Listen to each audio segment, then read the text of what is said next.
오늘은 2022년도 1월 16일 1월 셋째 주일이 됩니다. 하루하루 참 세월이 세상이 인생이 그렇게 빨리 지나가는 것처럼 느껴집니다. 송구영신 예배 때에 제가 설교할 때에 설교 제목을 세월을 아끼라라고 하는 제목으로 말씀을 드렸습니다. 에베소서 5장 16절에 있는 말씀입니다. 여러분 금년 들어서 하루하루 또 한 주 한 주 지내면서 정말 세월을 아끼면서 인생을 허송세월하지 않고서 그렇게 의미 있게 뜻있게 하나님의 말씀으로 보내고 있는지 여러분들에게 묻고 싶습니다. 만일 우리들이 날마다 하나님의 말씀을 읽고 또 묵상하고 그 말씀을 삶에 적용하고 실천하지 아니하면 곧 믿음과 순종의 삶을 살지 아니하면 우리들 자신의 인생을 또 그 세월을 허송세월할 수밖에 없는 연약한 자입니다. 그러므로 우리들은 하루를 지낼 때에 참으로 계획성 있게 마땅히 해야 할 일들을 잘 마음에 새겨가면서 그렇게 지내야 될 것입니다.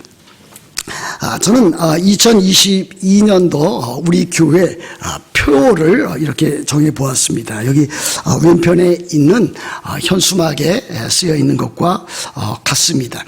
바른 신앙, 바른 생활입니다.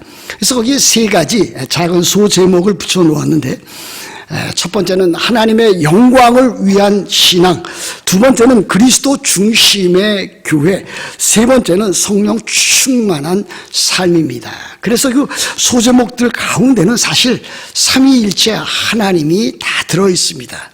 성부 하나님, 성자 하나님이신 예수 그리스도, 성령 하나님, 이와 같은 삼위 하나님 각각 그 위격을 가지신 하나님이 들어 있습니다. 그러면서 저는 이와 같은 제목을 붙일 때에 그와 같은 성경 본문으로 에베소서 5장 18절 오늘의 본문 말씀을 거기에 기록해 놓았습니다. 이렇게 되어 있지 않습니까? 술 취하지 말라. 이는 방탕한 것이니 오직 성령으로 충만함을 받으라. 이렇게 되어 있습니다. 우리들은 이 말씀을 너무나 잘 알고 있고 또 이 말씀을 삶 가운데 적용하고 실천하기 위해서 많은 노력을 하고 있는 것 사실입니다. 그런데 이 술 취하지 말라라고 하는 말은 사회적인 금주운동의 표어로는 많이 쓰이지만 사도 바울이 이 본문 가운데서 술 취하지 말라고 했을 때는 뭐 사회에 금주운동을 하라고 독려하기 위해서 내세운 것은 결코 아닙니다. 술 취하지 말라 이렇게 한 것은 우리 그리스도인들이 그리스도인다운 삶을 살기 위해서는 곧 바른 신앙과 바른 생활을 하기 위해서는 소극적인 의미에서 술 취하면 되지 아니한다라고 하는 것을 우리들에게 가르치고 있습니다. 술 취하지 말라 그랬습니다. 어떤 사람은 또 이렇게 또 반문하는 사람도 있습니다. 성경에 술 취하지 말라고 그랬지 어디 술 먹지 말라고 그랬는가? 술 먹는 것은 어느 정도 먹는 것은 허용해야 되지 않는가? 그렇게 말을 하고 있는 사람도 있습니다. 저는 그것이 자기 합리화라고 그렇게 생각을 하게 됩니다. 사실 술 먹는 것과 술 취하는 것은 동일한 단어로 동일한 의미로 쓰여지고 있습니다. 그러므로 여기 술 취하지 말라라고 하는 것은 술 먹지 말라라고 하는 말과 다름이 아닙니다. 사실 구약 성경에 보면은 술을 보지도 말라 이렇게 명령하고 있는 성경 구절도 있습니다. 그것이 이제 잠언 23장 31절 말씀인데 제가 잠시 읽어드릴 수도 있겠습니다. 포도주는 붉고 잔에서 번쩍이며 순하게 내려가나니 너는 그것을 보지도 말지어다. 이렇게 아주 강력하게 술에 대한 경고를 우리들에게 보여주고 있습니다. 술을 먹든지 술에 취하든지 그렇게 하면은 그리스도인의 삶에 아주 피폐한 그와 같은 모습을 드러낼 수밖에 없습니다. 세상 사람들은 물론입니다. 그리스도인들도 자칫 잘못하면은 술 먹고 술에 취하게 되면은 그와 같은 삶에 빠지기 쉽습니다. 첫 번째는 무엇입니까? 술을 계속해서 먹게 되면은 그것은 곧 삶에 있어서 꼭 필요한 쓰여질 그와 같은 비용들을 낭비하게 됩니다. 쓸모없는 낭비를 초래하는 것이 술 먹고 술 취하는 일이 됩니다. 여러분 그렇지 않습니까? 술이라든지 담배라고 하는 것이 처음에 들어가는 그 비용은 그렇게 많지를 않습니다. 그러나 그것이 쌓이고 쌓이면 그것이 엄청난 비용이 된다라고 하는 것, 익스펜스가 된다라고 하는 것, 우리들은 잘 알고 있습니다.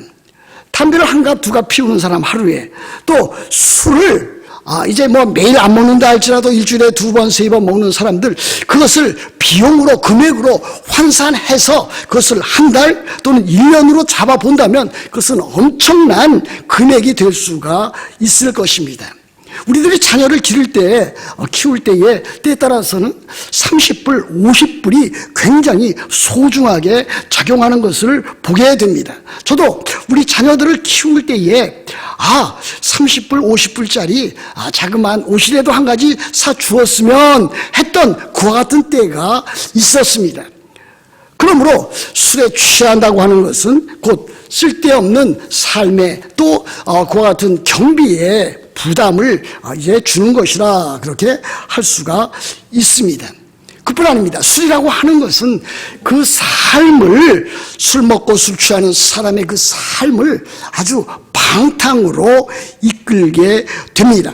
다시 말하면 그것은 물질적으로 또 건강상 해를 끼칠 뿐만이 아니라 도덕적으로, 영적으로도 엄청난 피해를 보게 한다라고 하는 그와 같은 뜻입니다. 여러분 이와 같은 말이 있습니다. 술은 인간을 짐승같이 만들거나 아니면 심지어 술은 인간을 짐승 이하로 만든다 그랬습니다. 여러분 드라마에서 많이 보지 않습니까? 영화에서도 많이 보지 않습니까? 술 취한 사람들의 행동을 보고 있지 않습니까? 그 같은 사람들은 때에 따라서는 짐승처럼 행동할 때가 있습니다. 때에 따라서는 짐승 이하만도 못할 때가 있습니다. 제가 유튜브를 통해서 이병태 씨라고 하는 이제 그 카이스트의 아주 서울대에서 경영학을 전공했고 미국에서 경영학 박사를 받았습니다만은 매우 참 탁월한 경제학적인 지식을 갖고 있는 사람의 그와 같은 강좌라든지 그와 같은 유튜브 강의를 제가 열심히 시청한 적이 있었습니다. 근데 그 사람이 어느 날 갑자기 유튜브에서 이제 모든 것을 그치게 되었고, 그가 참 교수 생활을 하던 그 학교에서도 그것을 그만둘 수밖에 없었습니다. 왜 그런지 아십니까? 친구들과 함께 술자리에서 술 먹고 그 다음에 나와서 길거리에 지나가는 사람을 추행을 했다고 하는 그와 같은 동영상이 하나 뜨게 되었는데, 그와 같은 것으로 인해서 그 인생은 모든 일에 있어서 학교 교수 생활과 또 가정 생활과 또 다른 사람 또 정치와 모든 면에서 이제 완전히 이제 사라지게 되었다. 뭐 언젠가 또 다시 나타날 수 있겠습니다만은 그 같은 일을 보고 제가 마음에 큰 충격도 받았고, 참 이 술이라고 하는 것이 방탕으로 이끌 때에 얼마나 폐해가 심한가 하는 것을 실제적으로 이제 알게 되었습니다. 술은 사람을 그렇게 경제적으로 또 참 육체적인 건강상 또 도덕적으로 파괴로 이끌어 나갑니다. 그 왜 그렇습니까? 술이라고 하는 것은 술을 먹으면은 이해력과 분별력을 상실하게 만들게 되기 때문입니다. 일시적으로는 몇 시간 동안은 참으로 그것으로 인해서 마음에 기쁨도 갖게 되고 즐거움도 갖게 되고 쾌락을 느낄 수도 있습니다만은 그와 같은 일들을 갖는 동안에 그의 정신과 이성과 생각은 점차 이제 망각에 그리고 그와 같은 일들로 인해서 잘못된 길로 들어서게 되는 것을 우리들이 보게 됩니다. 술이라고 하는 것은 어떻습니까? 술이라고 하는 것은 그 사람의 정신과 신경을 억제하는 정신을 마취시키는 그와 같은 기능을 하고 있기 때문에 그렇습니다.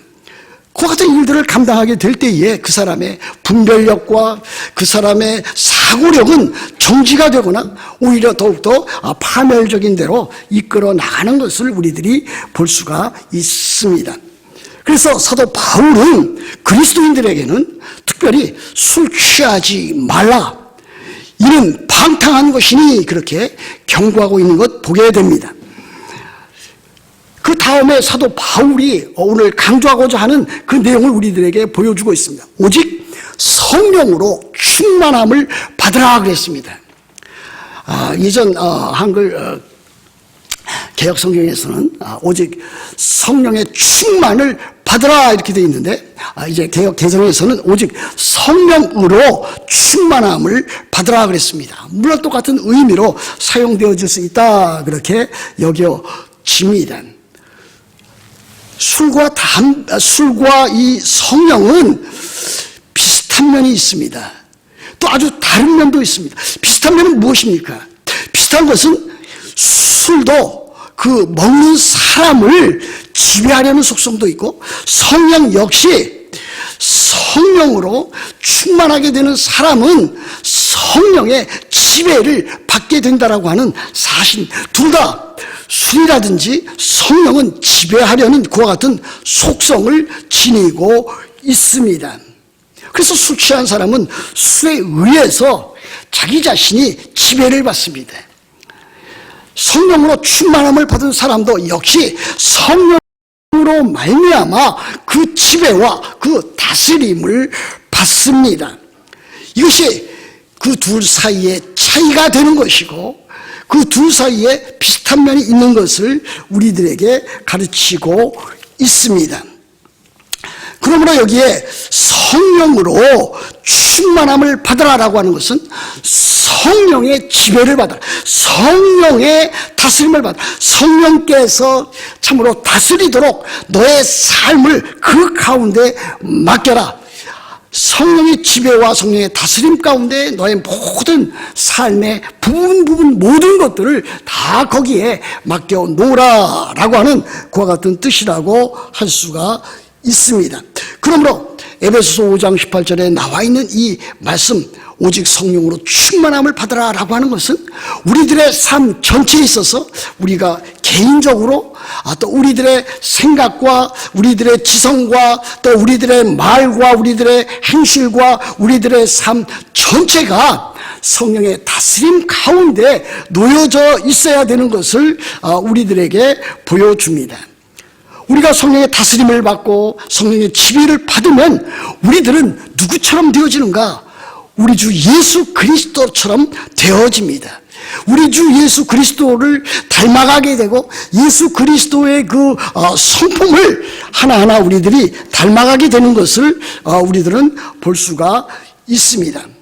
그러므로 우리들은 참으로 성령의 다스림을 받게 되면은 우리들은 참으로 우리들의 정신과 우리들의 마음과 우리들의 이해력과 우리들의 판단력이 아주 새롭게 되어집니다. 그러면 우리들은 삶 가운데서 늘 기도할 때에 또 삶 가운데 생활을 하게 될 때에 참으로 하나님, 나로 하여금 성령의 다스림과 성령의 충만을 받게 하여 주시옵소서, 이렇게 우리들은 마땅히 기도해야 되리라고 믿습니다. 성령은 어떠한 분이십니까? 성령을 통해서 우리들은 성령의 다스림을 받으면 우리 주 예수 그리스도를 닮아가고 사랑이 풍성한 삶이 되고 또 우리들은 거룩한 삶을 우리들은 살아가게 됩니다. 여러분 다른 사람들 이렇게 보십시오. 여러분 자신도 살펴보아야 되지만 다른 사람을 보십시오. 그 사람이 막 화를 내거나 참으로 분별력 없는 삶을 살아가거나 급히 참 많은 것들을 낭비하는 삶, 소모적인 인생을 사는 사람, 그 사람을 보면은 그 사람은 틀림없이 성령으로 충만한 삶이 아닌 것을 우리들이 쉽게 발견해 나갈 수 있습니다. 그러므로 우리들은 성령에 충만해서 우리 자신이 참으로 그와 같은 참으로 우리 주 예수 그리스도를 닮아가고 그리스도인다운 삶을 살아가야 되리라고 믿습니다. 성령은 어떠한 분이십니까? 성령 하나님이십니다. 그렇지 않습니까? 성령은 제가 늘 강조하듯이 성삼위일체, 삼위일체 하나님 가운데서 제3위 되시는 하나님이십니다. 하나님이라고 하는 것은 곧 하나님으로서 그분이 인격을 갖고 계신 분이시다. 성령은 힘이라든지 파워라든지 에너지라든지 능력이기 전에 성령은 하나님이십니다. 인격적인 분이십니다. 그분은 지성을 갖고 계시고, 그분은 감성을 갖고 계시고, 그분은 의지를 갖고 계십니다. 그분은 창세 전부터 삼위 하나님과 더불어서 참으로 그 모든 것들을 작정하시고 예정을 하셨습니다. 그래서 참으로 천지 창조할 때부터 또 그 이후에 참으로 그리스도인으로서 사는 모든 일에 그 성령 하나님께서는 참 일하시고 계시는 것을 우리들은 볼 수가 있습니다. 근데 오늘 여기서 참 오직 성령으로 충만함을 받으라 했을 때에 몇 가지를 여러분들에게 설명드려야만 하겠습니다. 여기서 성령으로 충만함을 받으라 했을 때는 충만함을 받으라, 성령으로 충만함을 받으라 했으니까 이것은 곧 명령형으로 되어 있습니다. 명령형입니다. 명령형이라고 하는 것은 하나님께서 하나님의 말씀으로 우리들에게 말씀하시는 것이기 때문에 우리들이 해도 좋고 하지 않아도 되는 그와 같은 것이 아닙니다. 이것은 아주 필수적인 것입니다. 우리 그리스도인이라면 마땅히 성령으로 충만해져야 될 것을 보여줍니다. 여러분 대학교에 가셔서 이제 여러 가지 이제 수업을 많이 듣지 않습니까? 대학교에 갔다고 하면은 그러면은 거기에는 졸업을 하기 위해서 필수 과목이 있고 선택 과목이 있습니다. 마찬가지입니다. 선택 과목은 자기가 졸업하는 데 필요한 몇 과목 선택할 수 있습니다. 그러나 필수 과목은 그 가운데서 한 과목이라도 빠뜨리게 되면 그것을 수업을 완수하게 되지 아니하면 졸업할 수가 없습니다. 마찬가지로 성령의 충만함을 받으라, 성령으로 충만함을 받으라 하는 것은 명령형이기 때문에 이것은 필수적인 것입니다. 우리가 그리스도인이라면 누구든지 참으로 성령으로 다 충만함을 받아야 됩니다. 또 오직 성령으로 충만함을 받으라 한 것은 이것이 현재형으로 되어 있습니다. 명령형으로 되어 있지만은 현재 명령형으로 되어 있습니다. 현재 명령형이라고 하는 것은 곧 우리들이 사는 순간순간, 지난날도 그렇지만 현재에도 또 앞으로도 계속해서 우리들이 신앙생활에 나가는 동안에 지속적으로 한순간도 흩어짐이 없이 성령으로 충만함을 받아야 될 것을 우리들에게 가르치고 있습니다. 그러므로 우리들이 살아있는 동안에, 우리들이 그리스도인으로 있는 동안에 항상 늘 부담 없이 성령 충만한 가운데 우리들이 그렇게 살아가야 됩니다. 여러분, 우리가 물과 성령으로 거듭나는 그 중생, 그것은 참 유례적인 것입니다. 또 그와 같은 그 중생은 우리들은 성령 세례라고 하는 말과 동일하게도 여길 수 있습니다. 세례라고 하는 것은 한 번에 해당이 되는 것입니다. 계속적으로 받는 것은 세례가 아닙니다. 우리들은 한 번 세례를 받았습니다. 우리들이 성령으로 세례 받는 것도 단 한 번 받으면 되는 것입니다. 마찬가지로 우리들이 거듭나는 것이라든지 또 우리들이 성령으로 세례를 받는 이와 같은 일들은 우리들의 인생에 있어서 단 한 번에 되는 것이지만은 이 성령으로 충만하게 되는 일은 우리들의 신앙생활 가운데서 평생토록 지속적으로 일생 동안 끊임없이 계속되어지는 일이라고 하는 것을 우리들은 기억을 해야 될 것입니다. 여러분들이 살아가는 동안에 항상 여러분 자신을 살펴보면서 나는 참으로 지금도 성령으로 충만해 있는가 여러분 자신을 점검해 보아야 될 것입니다. 세 번째는 무엇입니까? 오직 성령으로 충만함을 받으라 했을 때 이것은 개인적으로 성령으로 충만함을 받아야 되겠지만 이것은 복수형으로 되어 있습니다. 우리나라 성경에는 아주 분명하게 표현되어 있지 않지만은 이것이 원어에 또 영어에는 복수형으로 되어 있습니다. 그러므로 성령으로 충만하게 되는 일은 우리들 개인뿐만이 아니라 그리스도 안에 있는 성도들, 교회 안에 있는 모든 성도들은 다 빠짐없이 성령으로 충만해져야 된다라고 하는 것을 보여줍니다. 한 사람만이 아닙니다. 몇 사람만이 아닙니다.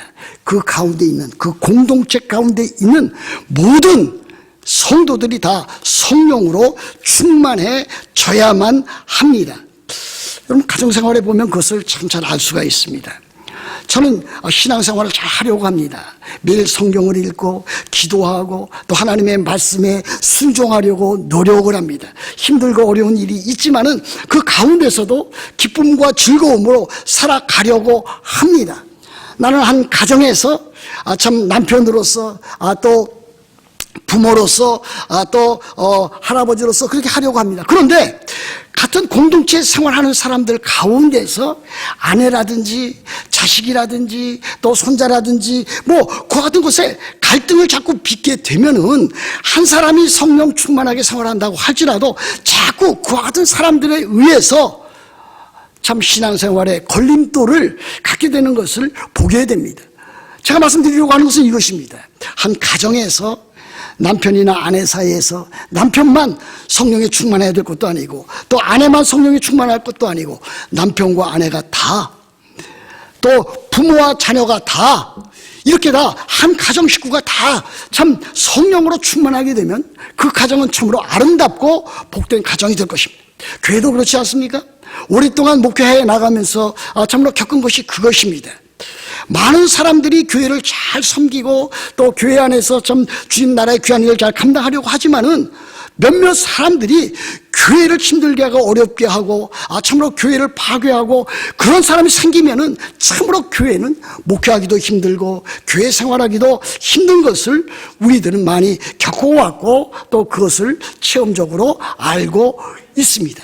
그러므로 성령으로 충만함을 받는 것은 한 개인만이 아니라 그리스도 안에 있는 모든 사람들, 그것이 가정이건 또 교회이건 아는 모든 사람들이 다 성령으로 다 충만함을 받아야 될 것을 보여줍니다. 마지막으로 성령으로 충만함을 받으라고 했을 때 이것은 수동형으로 되어 있습니다. 우리나라만 성경에 그것이 잘 나타나 있지 않지만은 성령으로 충만함을 받으라라고 하는 것은 성령께서 우리를 충만하게 하실 때에만 우리들이 성령으로 충만해질 수 있다라고 하는 사실입니다. 성령께서 주도적인 그 같은 참으로 하나님으로서 제3위 하나님으로서 우리를 충만하게 하실 때에 우리들은 충만해질 수가 있습니다.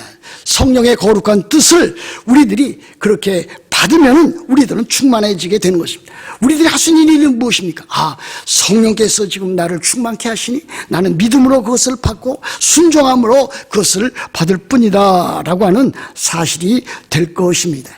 중요한 것은 우리들이 참으로 하나님 앞에서 참으로 오직 성령의 충만함을 받고서 신앙생활을 하게 될 때에 우리들의 참 개인과 또 가정과 또 교회와 또 일터와 모든 삶의 영역들이 주 안에서 복된 삶을 누릴 수 있게 된다라고 하는 사실입니다. 에베소서 그 이후에 나오는 것은 무엇입니까? 에베소서 참 5장 18절 이후에서 나오는 것은 다름 아닌 부부지간에 있어서 남편과 아내, 아내와 남편 사이에 있어서 또 부모와 자녀, 또 자녀와 부모 사이에 있어서 또 상전과 또 종과 상전 사이에 있어서 그와 같은 관계들을 다루고 있습니다. 그러므로 정말 우리들이 이와 같은 모든 관계가 제대로 잘 이루어지기 위해서는 성령으로 충만함을 받는 이와 같은 일이 필요하다라고 하는 것을 보여줍니다. 성령으로 충만하게 되는 일들은 명령형으로 되어 있다고 그랬습니다. 우리들은 누구나 다 이 명령에 참으로 따르고 순종해야 될 것입니다. 이것은 또 현재형으로 되어 있다고 했습니다. 현재형으로 되어 있기 때문에 참으로 우리들은 어제나 오늘이나 앞으로 언제든지 참으로 변함없이 꾸준히 성령으로 충만함을 받아야 될 것입니다. 이것은 또 복수형으로 되어 있다고 그랬지 않았습니까? 그러므로 우리들 개인뿐만이 아니라 우리 모두가 한 사람 한 사람 다 성령으로 충만하게 되어서 하나님의 말씀에 그대로 참으로 믿고 순종하고 따르고 또 상대방을 잘 이해하고 하나님께서 우리들에게 가르쳐 주신 이 명령과 이 모든 일들을 우리들이 잘 수행해 나갈 때에, 순종해 나갈 때에 우리들은 아름답고 복된 가정을 이룰 수 있고 교회를 이룰 수 있고 우리들이 가는 그곳에서 그리스도인다운 삶을 살아갈 수 있다고 믿습니다. 성령께서 우리를 지배해달라고 또 성령께서 우리를 다스리게 해달라고 우리들은 늘 기도하고 기도해야 될 것입니다. 그렇게 하면은 참으로 하나님께서 우리들의 삶을 통해서 영광을 받으시고 우리들의 개인과 또 가정과 또 일터와 우리들이 섬기는 이 교회는 더욱더 아름답고 또 귀한 그와 같은 모임, 그와 같은 사람들로 이어지게 될 것입니다. 여러분들의 삶이 오직 성령으로 충만한 삶이 다 되시기를 우리 주 예수 그리스도의 이름으로 축복합니다.